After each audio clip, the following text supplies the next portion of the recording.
is a beautiful 75-degree day in Southern California. The crowd filing into the Forum in Inglewood. Inside the Forum at the corner of Manchester and Prairie. Whether you're kicked back in the lounge or grinding in the film room, the block is always hot for the Lakers. The Los Angeles Lakers are the world champions of basketball. It's the Great Western Forum. Oh, chased down by James. Blocked by LeBron. The Magic, he pivots a 360 turn. He's around one, he's around two. Magic to Green underneath. On the ball to Shaq, screen. A windmill. They're going crazy at the fabulous Forum. Hosted by Anthony Irwin, Pete Zayas, and Jovan Buha. It's showtime.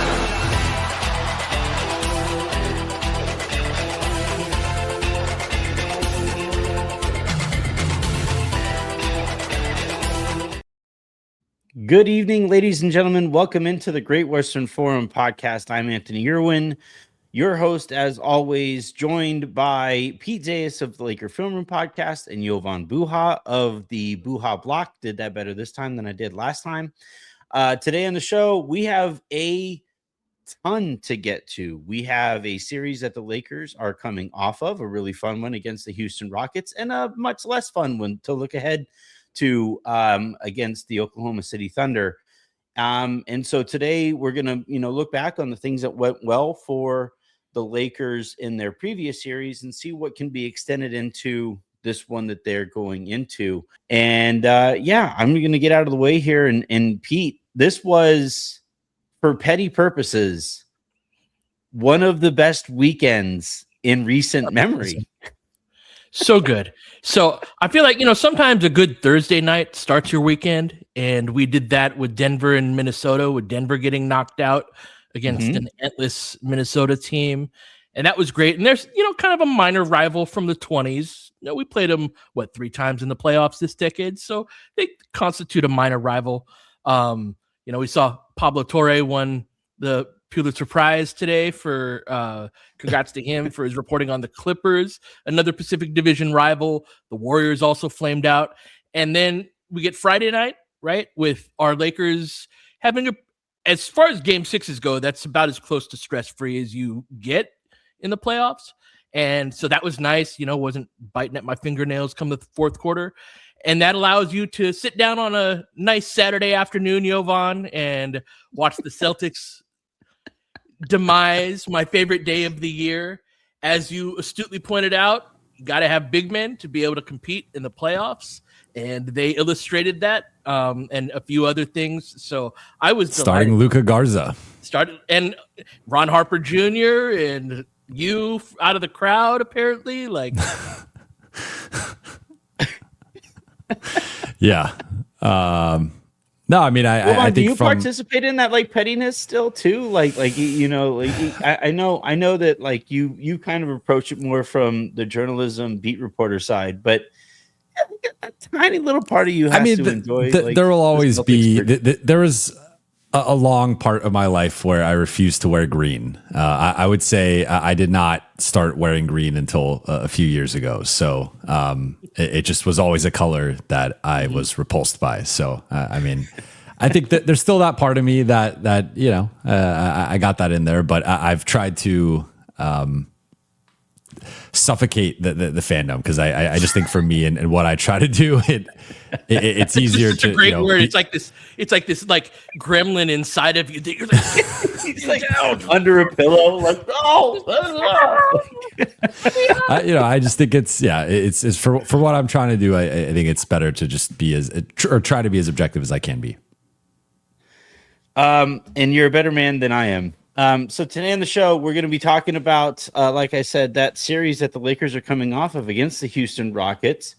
For me personally, again, for petty reasons, as listeners of the Lakers Lounge know, and I've talked about this on the show before, but the city of Houston is another one of those cities because of the cheating that they did against the Dodgers in the World Series. That was another element to this last weekend. It was just, as far as the pettiness and the ugliest parts of my personality, it was a freaking full-on buffet. It was incredible.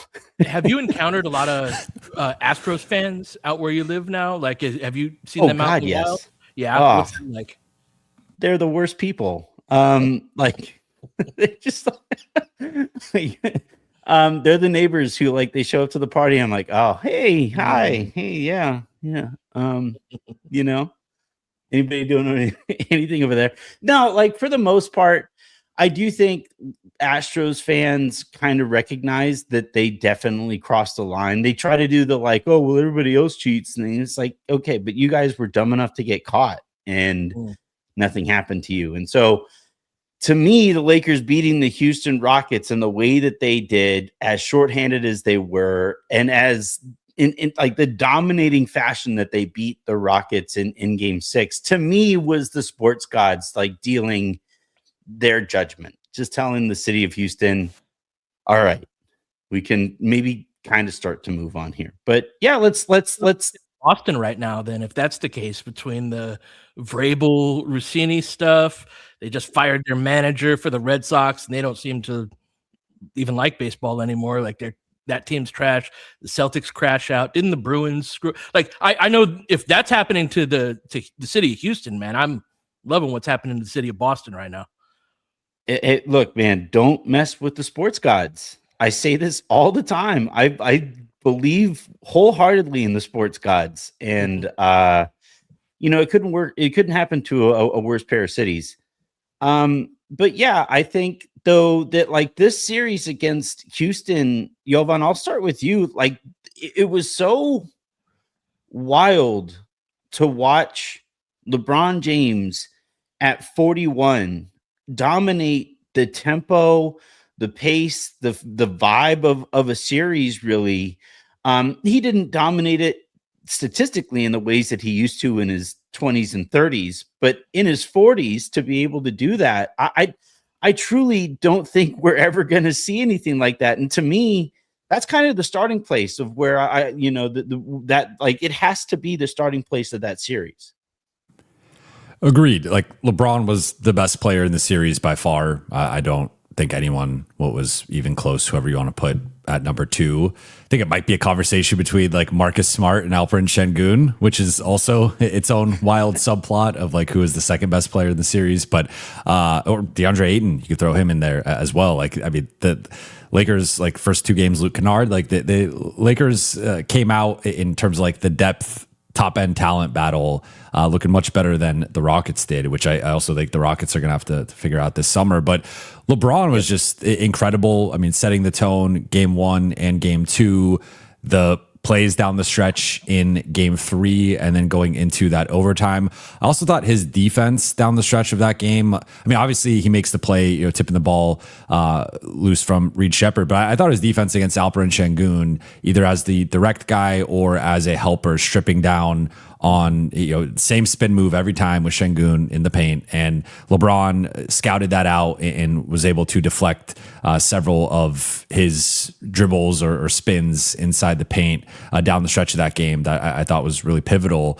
Then game 5, Lakers just don't quite have. I mean, obviously game 4, but we'll put that to the side. But like game 5, it was competitive, but they were kind of still running on fumes. And then game 6, though, he sets the tone from the jump with that game. And that was like a typical closeout game we've seen from LeBron teams throughout his career of you don't want to give the team any more hope or any more life. The Rockets had won a couple games in a row, started to feel like the momentum was shifting in the series, and LeBron came out and stepped on their necks, and the series was over. To Pete's point, it was, I mean, they were down 16-11 like midway through the first quarter. Then they respond with a 27-3 run and just put the game away. So yeah, LeBron, I mean, and as we, I don't want to step on the OKC stuff yet, but like as we look toward the OKC series, the biggest, I think, point of confidence for me is LeBron and the way that he's playing and the way that he can attack them out of the post and the bully ball stuff that we saw in the Houston series and we saw against OKC in the regular season. So it's like he right now, like if you're going to go out on a limb and say the Lakers are going to win this series or make this like a very competitive series, it starts with LeBron and the way that he's playing. And I think we just saw that over these past 6 games. Which is an insane thing to say about a 41-year-old. Absolutely astounding what LeBron is doing at this point in his career. And Pete, like the part of it that I found interesting here was LeBron probably faced the most doubt this season of any point in his career. And I think he probably felt some self-doubt, right? Wasn't available for the beginning of the season, came back and couldn't quite get his legs underneath him. And then it seems was pretty clearly, now we can probably say safely after the fact that he was kind of pacing himself to get to the postseason to be able to do what he did in that series. But still, like, the noise was the loudest it has ever been. And I have to feel like some of it seeped in a little bit to his own feel towards the game. And yet, once again, somehow, some way, he figures out a way. And I also think it's really important here to note that, we talked about, or Jovan, you mentioned Deandre Ayton, the way that he played, Marcus Smart, the way he played. I thought Rui played an incredible series as well. The Lakers enabled LeBron's dominance on that series, which I think is also really important as we look ahead to OKC. Yeah, it was a really well-rounded performance that LeBron, certainly did his thing, but it was just throughout, and they won that series on the defensive end. And that game 6, like, there was a level of concentration and attention to detail that I view LeBron as the leader of, for sure, but everybody participated in that. And you brought up Rui as an example of somebody who's, blocking shots as a low man, that he's making these rotations faster than he ever has. And you just are starting to really get more and more of the benefit with Rui of playing under the same coach in the same system, which hasn't really been the story of his career going back to Washington. Yeah, that's a great point. He's just like starting to get places earlier. And then, just the all-time 3-point shooting leader of all, you know what I mean? Like, on top of that, by the way, such a crazy thing to say. Yeah. That it allows LeBron, because it's funny, because the way the basketball gods put it forth in front of LeBron was, you lose Luka and Austin, and all of a sudden you go from prepping to have this sort of different role going into the playoffs than he'd ever had before, to being the same role that he's always had. And I think that there was some relishing of hell yeah, I can still beat these bum ass Rockets. These guys aren't good enough. That I think that there was a certain component of that. I wish KD played in that series too, more than just that one game, because I still think we would have whooped them, and that would have been even more satisfying. But yeah, man, just the playoffs are such an attention to detail battle, Jovan, that I think is having LeBron as that sort of like, okay, how do we figure out how to break down this defense, or what do we need to be doing on the defensive end from play to play to really execute the game plan? Like, he's still that dude in that respect. So it's just been super cool to watch. The other part of that series that I think is critical moving forward was the Lakers relearning, especially in game 6, that they can't just walk the ball up the court, and I think when you operate out of the post as much as the Lakers have to against these pressurized defenses like OKC, like Houston, when you operate out of the post, it inherently slows you down. You wait to bring the ball up the court. You wait to get the ball to the wing. You wait for the cross screen that gets LeBron open on the post and stuff like that. But what the Lakers cannot do against this OKC defense is let them get set. And I thought game 6 was really critical, Jovan, in reminding them, we can run. We got to do so somewhat sparingly, and we have to execute when we do it. But when the Lakers get stops, they have to take advantage of those stops.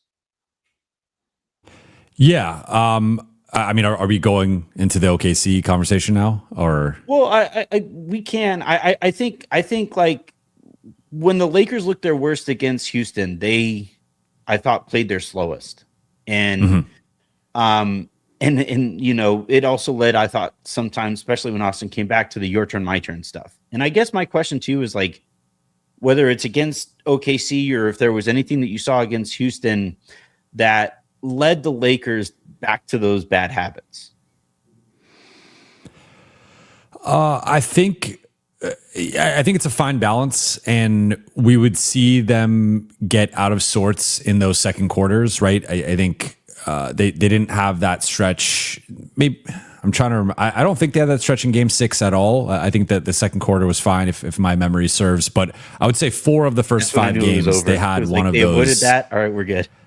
Yeah, it was one of those these little spaz out stretches where it would be. I think in Game 5 it was at least close to a minute and a half. It was a little bit shorter, but especially earlier in the series, it was 3-4 minutes of just chaos, and you have guys dribbling into 1-on-3 situations. What are you doing? Not being aware of their surroundings, and they're getting the ball. Honestly, reminiscent of Reed Shepherd having LeBron tip the ball out from behind. It was a lot of those types of plays in trying to get out into early offense. So I feel like the Lakers might have recalibrated too much in the other direction of now we got to be conservative here. We got to be cautious here. We got to really take care of the ball. So I think that they found a better balance progressively throughout the course of the series. You also saw Houston adjust, with Houston not crashing as aggressively and making it a point of emphasis to get back. Because I think one of the things the Lakers are the best at, they might just be the best team at this in the league, is those leak outs, and then having LeBron or Luka being the outlet. They're the best. I think the only team off the top of my head that comes close is Denver with Jokic, right? But they weren't able to do that as much in the first round.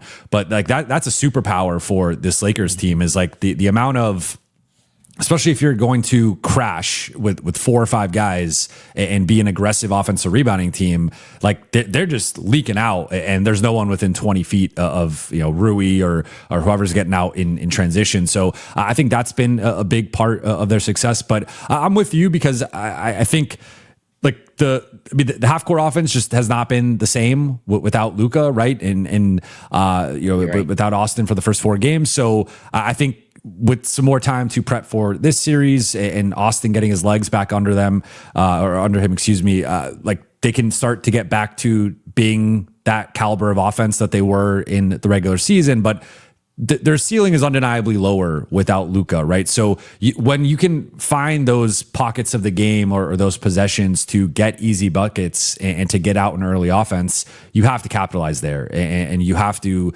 just take advantage of those situations. So I think for me, it's more a selective pace. I do think playing a little bit too up-tempo can play into some of OKC's strengths and physical advantages, athleticism, speed in this series. They're more athletic and quicker than the Lakers, right? So I do think you have to find your parts of the game where you want to attack. But certainly if you have those situations, you can't be dribbling 1-on-3 and be turning the ball over there. So I think it's finding that balance, and I do think they got much better at that progressively throughout the series. So Marcus, if you're listening. Yeah, that was one of the things I was Marcus thinking. Especially. It's there's a fine line between being aggressive in early offense and Marcus saying, do it, and going 1-on-3. By that same Green token, Goblin though, mask. Yes, he took. That's totally him, right? Leroy Jenkins. There are too many possessions where the dude with the ball is the only guy running, and they're the person that's getting their butt up court as early as possible. And where I do share your sentiment, Anthony, is that if we're getting into our offense late, OKC's defense is so good that there are going to be a lot of possessions where you might make a good move or run a nice pick and roll, and you've got some advantage, but it's not time for the shot to go up yet. You got to drive and kick it out and then rack the closeout the way that you need to and make the good decisions off of that. But if you're not even launching your first real attack until there's 8-10 seconds left on the shot clock, you're not going to get to that second and third type of thing. That I'm with you that attacking early needs to happen, but everybody needs to run. There are too many possessions like that. One guy I'd love to see sort of get back to those early attacks is Kennard, and he was somebody that I thought helped against them, against OKC, and is going to be sort of a swing factor player on offense in this. That just getting those early offense, it's not a set play, but it's not a fast break, but Kennard just goes up the sideline, he dribbles through. He doesn't have anything because it's 1-on-2, but he dribbles through, kicks it to Rui on the weak side. We've already started the blender without even having to actually run a play. I think the more they can do that, the better. I think the other guy who really benefits from the Lakers running is Rui, not just because of the leak outs that Jovan talked about, but also as the trail man. Rui they get the ball, whether it's Kennard getting the ball into the paint and then kicking it back out, or if it's whoever happens to be rim running between Ayton or Jackson Hayes, especially, I think needs to run in this series.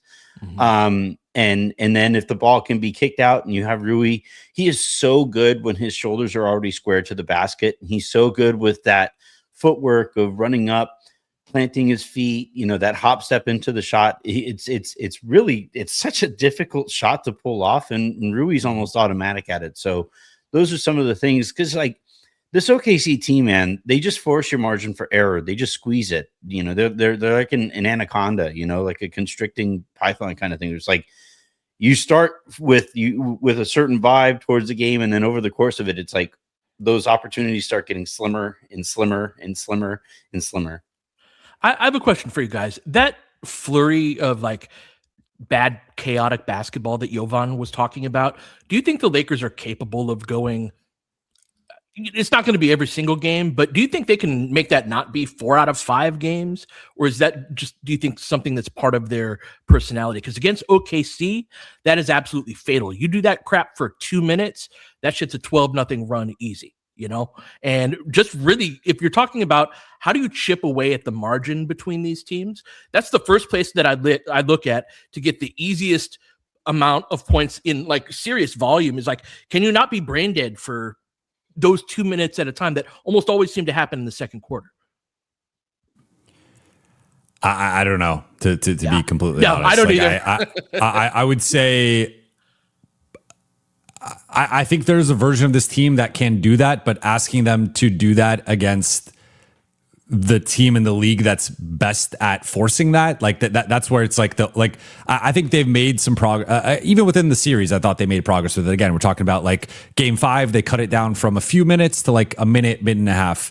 Game 6, it was gone. Mm-hmm. But to JJ's point yesterday at practice, Houston's best defense is OKC's like pedestrian defense. And I think that's going to be the biggest thing in this, at least in game 1 for me, is like, I think you mentioned it earlier that Houston is not, let's say, the smartest team or the highest IQ basketball team or coaching staff. I think the jump up from going from Ime Udoka to Mark Dagnall and the level of preparation, because OKC's had an even longer time to prep for this than the Lakers have, and of course both teams were already prepping for it before they knew of the matchup. But like OKC's had been studying the Lakers first round, obviously, and they're going to come in with their idea of what they want to do and in high level game planning. And then on top of that, you just have the actual like on court nature of they're just a much smarter and better basketball team than the Rockets, I think, basically in every regard. The only thing I think Houston does better than OKC is offensive rebound, but that's not even been true in the playoffs. OKC is actually right now second in offensive rebound percentage. Mm-hmm. So part of that, you got to give credit to the Lakers and their defensive rebounding and them forcing Houston to adjust, but also doing a better job at protecting the glass. But like, OKC is just straight up, and like going from Alperen Şengün as the hub to Shai Gilgeous-Alexander as the hub is like you're jumping multiple tiers in terms of just offensive star caliber engine. So I just think for the Lakers, there is going to be, it's sort of like going from, in like a boxing analogy, you're getting in the ring with Iron Mike and you're taking that first blow from him. And it's like, it's a little bit different. You're sparring, you're going with your partner in practice and, you're taking some blows, but actually going in the ring with that, with this team, I think that first punch is going to be interesting to see how LA, that's like the thing I'm looking for most is just how do they withstand that? Because I've been making this point on my show, like they to me remind me of the 2010 Warriors in the sense of like the Warriors teams would be down 4, down 6. You're feeling great about your first half and you have a 2 minutes of letting your guard down in that third quarter. They blitz you and you're down at 16, 18 within a couple minutes. Same thing with OKC. You could be playing a great 2 quarters, 2.5, even 3 quarters. You let your guard down for a minute and the game's over and they just blitz you and there's no coming back from that. So that's where I think the Lakers have kind of had this quality of throughout the season. Like how many times were they in close games that they probably shouldn't have been because of a minute or 2 or a few minutes where they let go of the rope for a little bit. They can't do that in this series. They do that's death. Yeah. Jovan, I would disagree with the one thing that you said there. And you said that Houston or OKC is better at everything basically than Houston. And I would argue that Houston's group chats are probably the best in the league. Like I think I think of every team out there, I just don't think it gets any better than Houston's. Yeah, what I'm trying to think, like OKC's group chats are like High School Musicals. They're just like TikToking to each other and like sending each other dances. Which one's closest to Şengün running? Yeah, I think that like you asked a question like, is this something that can be avoided? Can the Lakers avoid that worst tendency for themselves? And you know me, I'm ever the optimist, and I would say that like that's the outward laugh that I get from Pete there. But like Anthony the Optimist is your new nickname. Mm-hmm. Ever very always, Greek. yeah. It's like it's actually a tattoo. Yeah. But like their attention to detail in the last series, I think, and the way that like Jovan said, it got better over the course of the series, right? They fucked around, they found out, fucked around, found out, and then by the time you get to game 6, there was none of that, and they just kept the pressure on Houston the whole way through. And I think, you know, if this is something that the coaching staff really stresses and says, guys, I know this is the stretch. Even like I would even hope that in game 1 they call the timeout. You know, there's that like use it or lose it timeout towards the end of the half. Like at that timeout, JJ has to look directly at Marcus Smart and say, Marcus, don't do it. No. You know, like, stop it. Whatever you're thinking about doing in this first play, just no. Run the pick and roll, get the ball to Deandre, and let us just do that. Because I agree completely with the point that Jovan made about the way that OKC blitzes you. They do it defensively, you know, but I would say that the only reason I would say I would have any optimism that the Lakers might avoid it is because they've done a really good job listening to the coaching staff to this point. I actually do have some optimism. It's part of the reason I asked the question is that I do think that this is probably the thing that they can and will cut out the most. I think part of that is a fatigue factor at the end of second quarters where they're sufficiently tired from playing from the first half, but they don't sufficiently have that like, and if we don't lock in here, we're going to lose the game that you have at the end of the fourth quarter. And so it's just this mental kind of letdown that I think the respect and the stakes that they have for OKC is high enough to where I think they'll be as sharp as they can be. I do agree with the point of like, you build your habits, you kind of are what you are. And so like, that's not going to probably get better against the team that facilitates that better than anybody, like you said, Jovan. But I do think that, you know, they have that opportunity. And you said something, Anthony, about the, like, you know, they fucked around and they found out, right? And we always say that from the perspective of like, you did something stupid and now you face the consequences. I think this is a great fuck around and find out series for the Lakers from a scientific method. That's what the scientific method is, right? You fuck around, you find out. You tabulate the results and you fuck around and you find out again, right? That's what Einstein used to say all the time. They gotta start teaching that in middle school. That's what I'm saying, Matt. I think kids would process that better. That's what the scientific method is. You fuck around, you find out. And you know, like JJ up against with the wall when he's had all the coffee, the ESPN commercial, right? And he's like crazy conspiracy man with all the Post-it notes and all that. Like, this is a great series for us long term. I'm so glad we got to this point of the season and that we're playing one of the real true blue contenders in the league. And whatever happens, we're gonna fuck around and find out like where we're at, and it's gonna give us some great information for this upcoming off season. And also for Redick, I'd love to see him like not be shy and not, if things don't go well, don't be afraid to try something weird that might just work. And if it doesn't, it's not the end of the world, right? Like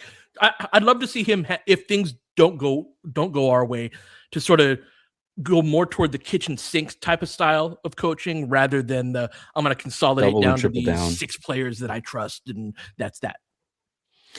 Pete, I want to ask you this: the Lakers against Houston did a lot of matchup attacking and you know, sacrificial lamb attacking, and that is not something you can do against OKC. You know, there is no Reed Shepherd. There is no, you know, Alperen Şengün out there.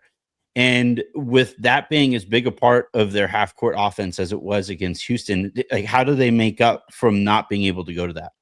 Yeah, so I think they'll attack McCain. In the tape that I watched, post trade deadline, they definitely, whenever McCain was on the court, they gave him the shepherd treatment, but he's not going to play as many minutes for sure. Yeah. I believe he was basically out of the rotation against Phoenix. He was like a single digit minutes guy. Right. Yeah. So I don't expect that. And that had a good side to it and a bad side to it, in that I think that was often the culprit for why the Lakers were not getting into their main action until there were 8 or 10 seconds left on the clock. It was like, okay, we want this matchup against this player, so we're going to set this screen and that screen, and now you're going to, okay, well, we want you in this spot to attack from here, and now it's like, let's go, let's keep it. I don't think it's the worst thing that they don't get to matchup hunt. I do think that when Hartenstein's in the game, they'll go to a lot of pick and roll with Austin and with LeBron, and so with as good as OKC is at defending that, like the Lakers will still need to run it and still need to be effective in their ball screens. They can't. It's too much part of what we do, right? Regardless of how good OKC is at it. But I do think that the targeting will be limited to basically that, to whatever like minutes McCain gets, which will be very few, and then ball screens in against Hartenstein. And so hopefully that means they like just get into it, right? Like get the ball to who you want to get it to, and let's start the blender, because I think that being able to drive and kick and move the ball, I think is like getting into it early is just going to be essential. So in some ways, I don't view this as the worst thing, but there's certainly no like very obvious entry point with OKC quite the way there was with Houston. Is there anything that the Lakers can do, Jovan, to make the game easier on Austin? Because he is such a critical part to the Lakers' success in this series, and he has struggled shooting the ball against this kind of like the caliber of closeouts that OKC has is some of the best I have ever seen. And it is every single guy who plays it. That's the expectation. And those are the kinds of defenses that Austin's shot tends to dip against, right? I trust his shot quite a bit when he has plenty of time to get the ball back on the platter, really step into it and put a good stroke on it. But if he has to speed up even a little bit, I think he can be knocked out of rhythm. So like, what do you think the Lakers can do to keep him in rhythm beyond just hoping that he knocks down shots out of rhythm? Well, and to that point, he did not really play well against OKC in the season series. No one did for the Lakers, really. I didn't even podcast well against those guys. LeBron, I think in that middle portion of that game in LA on, I think it was February 9th, they found some stuff with LeBron in the post, mismatch hunting and attacking them, out of triple threat position. But outside in Austin, I think that first quarter had some moments with coming out. He came off the bench, and I thought he had like a good first half, and then second half he unraveled a bit. He had a couple of those drives where he was clearly fouled. They didn't call it, but then it led to turnovers, and then just shot wasn't falling in the second half. He's my X factor. So I did my series preview last night on my show, and did an X factor for both teams, and Austin's my X factor. Like, to me, I do like to think of a series hierarchy of like who are the best players, and sort of like, I think like, for example, part of the pessimism with the Lakers going into the Rockets series was like, on paper, it was like, okay, the Lakers have LeBron, and then there's like a big gap to everybody else. Whereas the Rockets, you got KD and Şengün, and like Ahmed Thompson played really well in the season series. But like, if you look at what you would have done like pre-series rankings versus post-series rankings, well, guys like Marcus and DA and Rui and Luke are much higher in that ranking. And the top 6 players in the series might have, like 4 of them might have been Lakers, you could argue, right? So that shifted that series, and that's why the Lakers won. I think if we look at, we're flashing forward 2 weeks and the Lakers have won this series, I think Austin has to be the 3rd best player in the series. Like, I think Shea's most likely to be the best player. LeBron will be the 2nd best player. And I think Austin has to outplay Chet, AJ Mitchell, J-Dub if he comes back. Like, Austin has to be, and of course there's the variable of does Luka come back at some point, and that would change things. But assuming Luka doesn't come back, or he's not fully himself, like at least until Luka is back, Austin has to be clearly the second best Laker, and I think clearly the third best player in the series. So look, I think they could run some double drag. I think they could run some more stacks, some more horns actions. Like, I think he needs help. I think if you just put him, like, he can beat some of their defenders in pick and roll, but he also, I mean, they were hedging and blitzing him a bit. He had, I think, 6 live ball turnovers across the 3 games, like directly in those ball handling pick and roll situations. I mean, he had 3 turnovers in the first 3 minutes of that game on April 2nd, just like a disaster start for Austin. So I do have some concerns. Like, this is the ultimate test, I think, for him of this is the best defense in the league. They have multiple guys that, I mean, you're switching from Lou Dort to Alex Caruso to Kason Wallace. Like, even AJ Mitchell, I think, is a good defender. Like, they just have this plethora of perimeter talent and speed and toughness and strength that it's really difficult to find the entry point. It's really, now Austin does have the speed that I think he, like, between the speed, the shiftiness, the craftiness, the ball handling, he can wiggle his way into some openings, but it like, I do think the pull up is going to be a big part of his success. They did run some drop against him and just let him dribble into pull up threes, and like, he's got to be able to hit that shot. Yep. But I think it starts with, like, he has to take care of the ball. He can't get too cute with it. He can't get too I'm trying to be fancy and do these, like, it's got to be protect the ball first and foremost.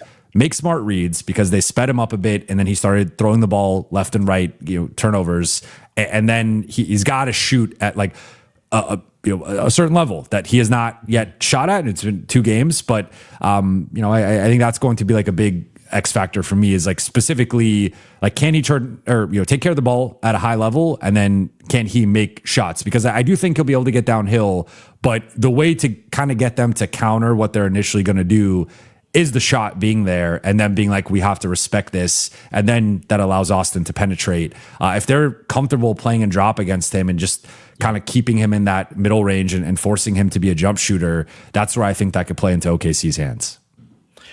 2 things that I saw on tape regarding Austin. I want to make a slight argument for optimism with him, while completely co-signing what you said. I just wanted to add to it, because Jovan, I think you're spot on. Like, I saw everything that you saw on tape there. There were several plays where he was actually creating advantage and getting by his guy, and then he would make a bad decision after that. And then, more broadly speaking, of which that's related, Austin needs to slow down against OKC and be a little more patient, and, like, realize that just, like, the first move that you make isn't necessarily going to work. You're going to have to keep working the sequence and all of that, and be a little more prudent and patient with it. That I always feel like, so contrast Austin, for example, with D'Lo. D'Lo needed to speed up to the playoffs. His shot, like, the way he'd like to get into everything was too deliberate for the closeout speed and all of that. I think it's much harder to get a player to speed up from what their natural tempo is than it is to get them to slow down. And so this series, it's going to be this living, breathing thing, of which what we say right now can change over the course of this next week or 2. Totally. That Austin's a perfect example of, I would love to see progress from Austin from the beginning of the series to the end, just from like what you were saying, Jovan, about how sped up he was, and just like the 3 turnovers at the beginning of the April 2nd game. There was just like a franticness to him that everybody knows how good they are and how fast their defense is, that I think can psychologically kind of fuck with you a little bit. That is like, oh, I got to go faster myself, when it's actually, no, you need to, like, calm down and read things more accurately. So, like, he was making a lot of bad decisions, and he's going too fast, both of which can be fixed, because, like, the opposite, you can't speed up, I don't think. I thought that one of the things, Pete, you noted this in the chat and then on your shows too, one of the things that I thought got Austin going against Houston was actually not using the screen and, allowing Houston's aggression to put them out of position, and then attacking the cracks that was created by them pre-rotating on that. Do you think that I feel like, I think that he needs to simplify, and I think the simplest move that somebody with the ball can make is the in and out dribble. And if he has the ball in his right hand, the screen's coming from his left side, and he sees whoever it is starting to step over that screen, using that in and out dribble or that hesitation dribble to go to his right, I think is something that I think he needs to use to set a tone with. I love this point about just making a quick, simple move and going, but there are two components to that make it a little bit different. One is they have legitimate rim protection in that there's a good chance when you do that, that's either Chet that was hedging on the screen that's going to be recovering to Austin and trying to block his shot at the rim, or he's going to be the low man rotating over to help in a decent number of situations. Secondly, on a lot of those, that was Şengün making a mistake and committing too early to the ball screen on the right-hand side, and Austin seeing that, and then he's got like Reed Shepherd on him too. So like this is part of the how, these two dudes can't guard as well as the other three guys on the court. Okay, how are we going to break him down? Part of the how of how it happens is like Şengün plays his hand way too early in a way that like Hartenstein doesn't really do that to the same degree, or you know what I'm saying? So on those, Austin was doing a great job of finding where they made mistakes. OKC will make fewer of them, of the mistakes like that. But I very much agree with your point that when OKC does make a mistake, it can't just be all the shifty behind the back stuff. It's got to be like one move and hit the hole. Yeah, I've thought when Austin has gotten himself into the most trouble against him is when he tries to make those 3 and 4 dribble moves against them, and it's just his handle isn't tight enough. Those guys are too quick, and I think that just really can. The other thing too that Austin will do, and it gets worse the more sped up he is his head will get out ahead of his feet. Yeah, and it basically makes it so that the only thing he can do is go downhill and. Against that team, that's what they want. They want you to get out of control. And you've got to be able to stop. Like on some of your drives, you're going to hit the hole, and the hole that was there ain't there by the time you get to the rim. And he's got to be able to either jump stop, jump pass, but that's risky because those will get deflected and they'll get intercepted and all of that. But yeah, that's one of the things with Austin's game, like hitting the hole, but then being able to do something out of that. Even in this series, just dribble through. You don't have something that you like. Keep your dribble alive. Do the Nash dribble. Go behind the basket. Yeah, and like that's a great counter because he's going to have to hit that hole with a level of speed that, like, once you're going that fast, it's hard. Okay, Austin, now jump stop. That's the high school coach in me that wants to tell him, but that's not really how it works at this level with when you're going that fast with this size of defender and all that. So yeah, just something like a Nash dribble. But that's part of like I want to see Austin get better over the course of this series. That's a great example of something he could do.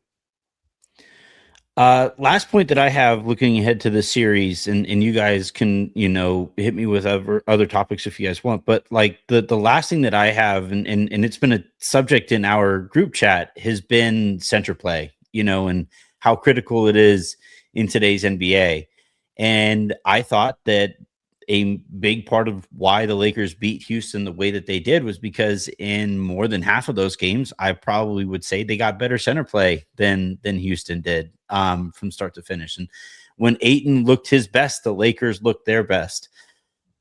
It's hard to plan for that against this Oklahoma City pair of centers and front court that they have there. Is there any way that Jovan, you can think of that can maybe get Ayton or Hayes going against this team that your face kind of says it all right there. It's like a pain, like, man, you're asking me to. Well, I completed my rewatch of the season series over the weekend, and I thought I was really disappointed with DA's play. And I would like the last game, they didn't have anybody. I put that one to the side, but like the 3 games where they had at least 2 of the 3 stars, I thought Isaiah Hartenstein just ate his lunch in all 3 matchups. And like, he didn't have necessarily like big performances, he as in Hartenstein, but I just felt like the physical battle of like, Ayton, it was not the deep seal post ups that, he'll get against Houston or some other teams, or just even like, I think I even look at just like that April 2nd game of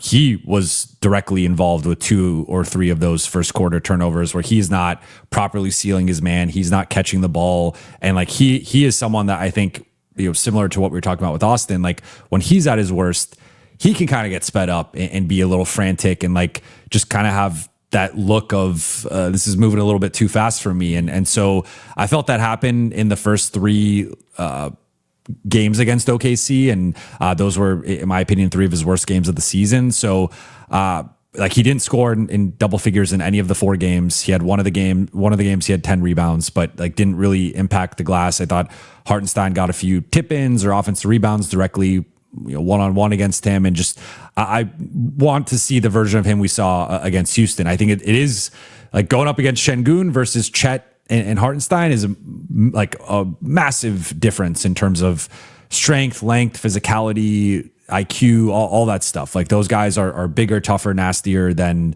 Şengün. So it is going to be its own, like, and he's going to need help, right? He's going to need LeBron and Rui and Vando and Jake and Jackson, like however deep they go with the front court, DA is going to need some help. He can't do it all by himself. But I think if he can't, like, I do think he can score against Hartenstein. I don't think that like Hartenstein is Wemby in there, right? And even Chet, for as great as he is defensively, like he's given up 50 pounds to Ayton, 40 pounds to Ayton, right? So if he can leverage his physicality and the way that he's capable of, I think he can win enough of those matchups. But I think it's got to be like first and foremost getting position, sealing, catching, and then also like battling on the glass and playing with a high motor. So, I mean, I think he's done that more often than not recently. So I am optimistic going into the series, but I would be lying if I said I was like blindly optimistic, because I did see on film, in my opinion, that he just was not up to par in the first three matchups. And like he kind of, because Luka didn't play well in the two games, because Austin had his struggles, and because the Lakers just got stomped, it was like it kind of flew under the radar. But like in rewatching, I was like, yeah, DA was kind of invisible out there. And he's a guy that is, as JJ likes to say, like he's the ceiling raiser on this team. And when he's playing his best, when he's giving you 14, 16, 18 points and 10, 11, 12 rebounds, like that just changes the dynamic of this group on both sides of the ball. So I would like to see that version of him in this series. And I think Pete mentioned the point about like this being, the scientific method for the Lakers and their offseason. Like, I think it's one thing to do it against the Rockets and that group and outplay Şengün. Like I think like DA deserves a lot of credit. I also think that some of that's on Şengün and like his own limitations defensively and just like him being the anchor of a defense, right? Like he just can't really do it, as we saw. It's another thing to do it against this team. And I think even if the Lakers lose this series, and even if it's not even a competitive series, but DA holds his own, and we can walk out of the series saying like, hey, he outplayed Isaiah Hartenstein, and like he didn't look out of sorts in this series, that would go a long way in me having confidence with him being at least a short-term solution at the 5.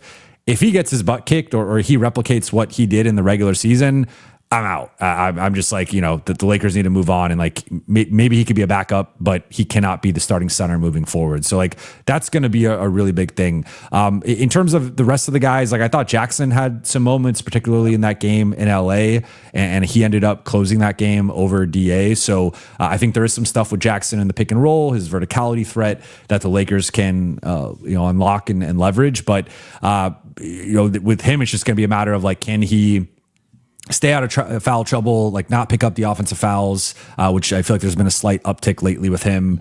Just play more mistake-free basketball, because if he has some of those stretches that he's had in the past where he'll make multiple mistakes and he gets the verticality foul, he gets the offensive foul, he gets into it with the ref or whatever, and it's like, I think he's got to keep his head on straight for the series. But I do think it's a big DA series. Like ideally, DA's playing in the mid-30s, and if he's holding his own, then I think the Lakers are going to be competitive. With respect to DA, I think this is a much more difficult series for him, Anthony, than the last one. With Şengün on top of the other things that Jovan described about Hartenstein and Chet, Şengün's much more of an on-ball player, and the way that he is going to attack, especially with KD out, he really wants to be physical with you. And so much of his game is I'm going to hit you and kind of maul you in a way that DA can totally stand up to that. And he's got great length and if the defensive problem for DA is right in front of him, I think that's when he's at his defensive best. What I think OKC really challenges for him is sort of his reaction time, and there's like they really are going to challenge the Lakers' speed, not just like from a foot speed perspective, but from a like I see this, but now I see that, and they play the game faster in a way that requires your defensive five to really read the game faster. That I think that I agree with the sentiment. I think this is more of a Jackson series than last one, whereas last one I thought was a very difficult one for Jackson with the strength deficit that he's at against Şengün. And so I would actually be fairly surprised if DA is good in this series. I'd be pleasantly surprised. I think he can be active on the glass. And I think there are going to be some groups that you can match him up with from an offensive perspective, that maybe the Jalen Williams at the 5 groups. But yeah, I think this is going to be. Am I the most optimistic on DA in this? Because I feel like for the season, I've been pretty out on him still. But I don't know. I feel like I don't think he's gonna have I don't think he's gonna replicate the numbers he had in the Houston series. To be clear, I'm not going that far, but I think if we're drawing a line in between where he was against OKC in the regular season and where he was against Houston last round, I think he's going to be more on the Houston side, and that I think would be something that would be a positive. But if he's on the other side of that line, then the Lakers are screwed, and also I think he shouldn't be back. I totally agree. I think OKC just challenges different things than Houston did, in a way that like he's going to have to be reacting to stuff and like talking, communicating, rotating in a way where his problem was right in front of him a lot of times against Houston. That I agree. If he can hold up in this series, regardless of the overall series result, like if he's solid, and he didn't even have to outplay Hartenstein, it's just, to me, it's all relative to contract number, right? It's you hold your own, you look good in this series, then yeah, I think that part of the playoffs is like you've got to be able to beat a Houston that plays that style at the 5, and then beat an OKC that plays the more even 5 out. Like that's going to be a challenge for DA. There are going to be times he's going to have to close out to his man at the 3-point line a lot more than he did in the last series. So do you think it's more of a Jackson series? I do. I think I don't think it's like he plays 35 minutes or anything like that, but I don't think it's going to be like the 36-12 or whatever it was eventually, in this Houston series. I think it'll be more of a like 28-20 in DA's favor. One thing that I think kind of flew under the radar because he was getting so many looks so close to the basket is Ayton didn't look particularly confident with his like push shots and mid-range jumpers and stuff like that. And I think against this OKC defense, the Lakers are really going to have to thrive in the mid-range. And I think Rui, that plays into his strengths. I think Austin taking those middies when he gets those is going to be critical for him. And I really think when Ayton sets a screen and he gets the ball in a short roll, he's going to have to operate in that free throw line area. And I think that's going to go a long way in setting the tone of what kind of series he's going to have. Love that. Totally agree. Anything else that you guys are kind of looking at, going into the series, Jovan? Like, what do you? I have a question for you guys. And we've touched on some of this, but I'm curious to just get your guys' take on it. So, looking at the 12 losses that the Thunder had with Shea this season, there were 3 statistical trends that really stood out. So, they always win the possession game to some degree because they are the best team in the league at taking care of the ball, and I think they were second best behind Detroit in terms of opponent turnover percentage. But as JJ's pointed out, top 5 in steals, blocks, deflections, all that stuff. So they're an elite defense, right? So in losses, that gap between their turnover possession battle in wins was smaller. They still won it, but it was a smaller percentage in terms of like their turnover percentage was a little bit higher, their opponent turnover percentage a little bit lower. So that margin for them was a little smaller. Then they gave up, they got dominated on the glass in losses, gave up a bunch of offensive rebounds, and like the rebound percentage was decidedly against them. And then the third and final thing was opponent 3-point rate spiked in losses. I think it was like a 41% 3-point rate, so 41% of your shots from deep, and then opponents also shot 41% on threes in their losses. So of those three things, of like 3-point rate going up and the percentage going up with it, like dominating the glass to some degree on both sides, or limiting the turnovers and also forcing their and again, you probably lose the possession battle, but at least lose it by like a more respectable gap. Which one of those three paths do you think is most realistic for the Lakers? Are a couple of them realistic? And like, how do you see those three? We already touched on some of the turnover stuff, but like, I guess maybe more with the rebounding and the shooting, because one thing with the Lakers is like they have shot second best 3-point percentage of anyone in the playoffs up to this point, but they're also taking the lowest volume of anyone in the playoffs, whereas OKC has actually ramped up. They're taking the second most threes of anybody right now in the playoffs, but they're fifth in 3-point percentage. So like right now on paper, I would say like OKC kind of has a slight advantage, at least in all three of those categories. But if the Lakers can tilt one or two of those in their favor, I think that's like their pathway to winning this series. So I guess which one do you think is most realistic? What's the I'm hesitant to say 3-point shooting because it's so in like Luke Kennard's like fiber and his DNA to just like dribble past the guy closing out at him. And I think Rui is kind of wired the same way. So I don't see where the volume on 3-point shooting is going to come from. So, and then, turning OKC over, every time they turn the ball over, it's usually called a foul anyway. So like, I think you kind of have to like dominate on the boards. Also, we went 56 minutes without mentioning the refs or free throws. That's got to be a podcast record for an OKC preview. I think it has to be the boards though, right? Like it has to, and LA won the rebounding battle the last two games against the Rockets and the offensive rebounding battle the last three. So it has been trending in the right direction. Yeah. I'm with you. I think that's the pathway. I'm going to pick 3-point rate. And the reason for that is partially the February 9th game, the one that wasn't a butt kicking that Luka and Shea didn't play in. It makes me wonder if they're going to go small at any point this series as well, because there was a group they found at the end. That was a fun game, back and forth. Lakers went up by like 7 or 8 in the third quarter. It was like, oh, look at our Lakers. We didn't have Luka, they didn't have Shea, but Jalen Williams was back and he was playing pretty well. And then OKC, makes their push in the fourth quarter, and they're up by 7 or 8, and we go small, and it's Kennard, Rui, LeBron, Austin, and I want to say Marcus was our fifth. And they couldn't stop the Lakers offense. Now, the Lakers won those minutes like 12-8 or something. It was a very high scoring stretch right there, but OKC also hit some nice shots. It wasn't entirely, just, bad defense by the Lakers. They gave up a crucial offensive rebound to Chet that sort of swung the game right at the end there. But I think that the Lakers have the capability to go smaller, but I think the main statistical difference from the stats that they've already accrued is Austin's return facilitates more pick and rolls than there have been in those other games, right? That they accrued those stats in, that then it facilitates more of those corner threes from Rui, or just like a drive and kick to get the blender going that do end up resulting in a three.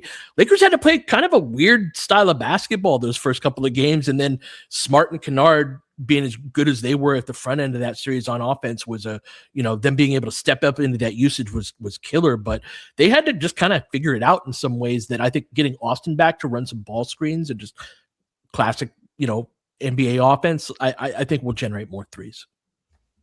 Can the Lakers survive Austin Kennard minutes defensively?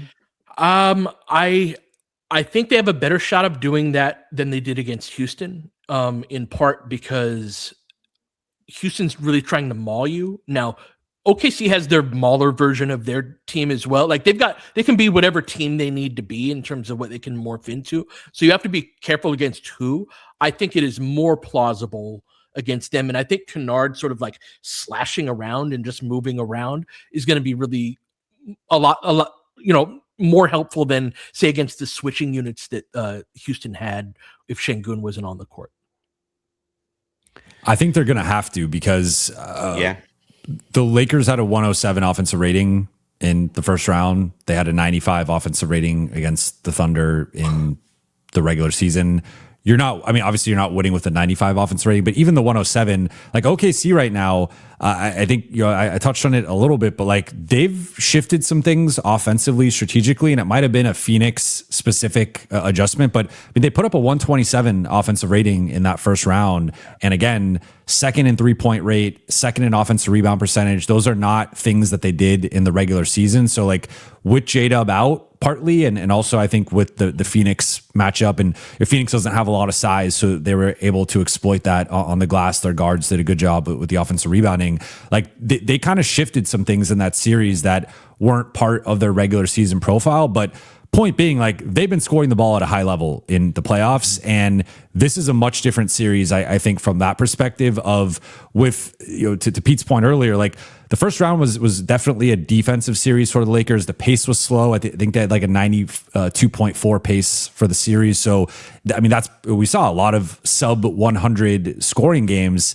I don't think I would be surprised if any of these games go where the winner is under 100. I think this is more of a 110, 115, 120 type series.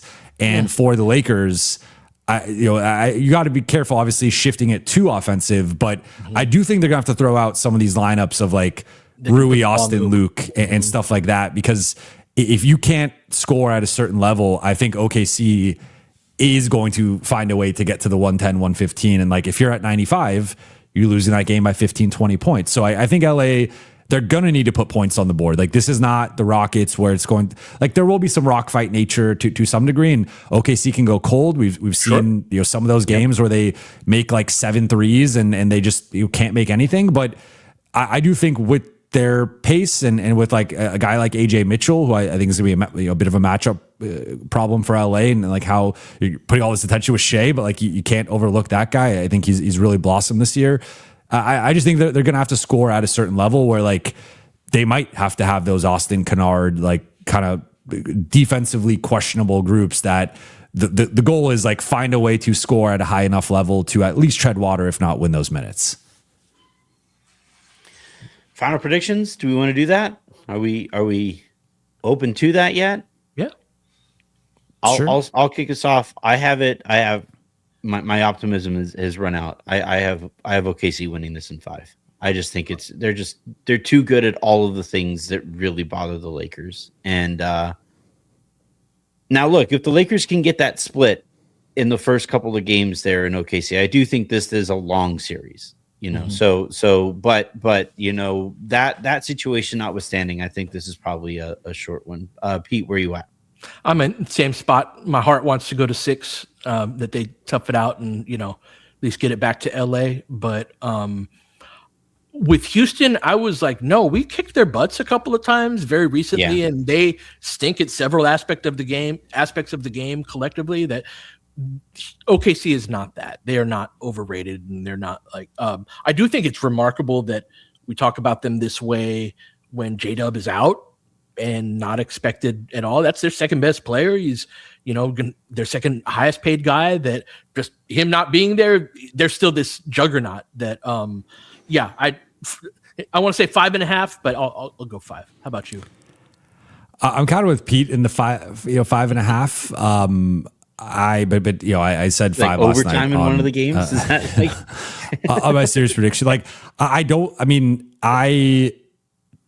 JJ put it well. Like, I mean, they're in the back-to-back double-digit net rating club with the Bulls and the Warriors, and I think they have to finish the season, because I don't want to put the cart in front of the horse. We did that with the 2016 Warriors, but if they can pull off the back-to-back, I think we are talking about, first back-to-back champion since 2017-2018 Warriors, but this might be the best team we've seen since that Warriors team, arguably. So I don't think there's any shame in losing to most likely the eventual champions in round 2. Also, we haven't really touched on it, but the Lakers are without Luka Doncic, and like being without your MVP candidate, player of the month in March, 2-time player of the month, like that's a big blow that, I think we could be talking about a 6 or 7 game series if Luka was healthy going into the series and the Lakers had proper time to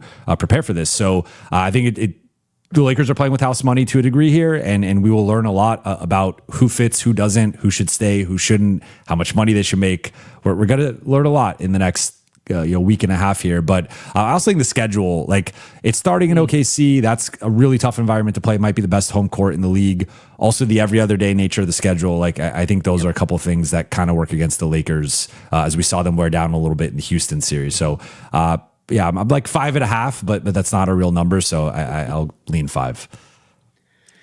Yeah, and as I always say, when I am kind of lower on the Lakers or whatever, I hope to be wrong. I hope that Lakers fans can bring up this clip of us all predicting Wouldn't that be great? 5 and dunk this into oblivion. That would be incredible. I'd be all kinds of pumped for it. Oh, yeah. Well, I made this point on my show last night. I picked Rockets in 6, and I thought Kevin Durant was playing, but he did. I think it maybe go 7 with KD. I don't know, but I still think the Lakers won that series. To Pete's point earlier, like the Lakers were clearly the better team, and they showed that in statement when Game 6. I mean, they're the better team. I mean, you could argue Houston looked better without KD. Like maybe the worst they looked in the series outside of Game 6 was with KD. So I was completely wrong on that. But the last 2 times I picked the Lakers to win a series, 2023 Western Conference Finals against Denver and 2025 first round against Minnesota, and they lost both those series. So maybe me not picking the Lakers is a good thing. So I'll keep not picking them into a 18th championship. Yeah, I'm really curious how LeBron's going to approach Game 1. I think he knows that he has one haymaker to throw in those first couple of games, and I think the Lakers go with whether or not that haymaker lands. I think it's important that it's similar to the Houston series in that we sort of surprise them early on. Is that series basketball, like you can only surprise the other team for so long.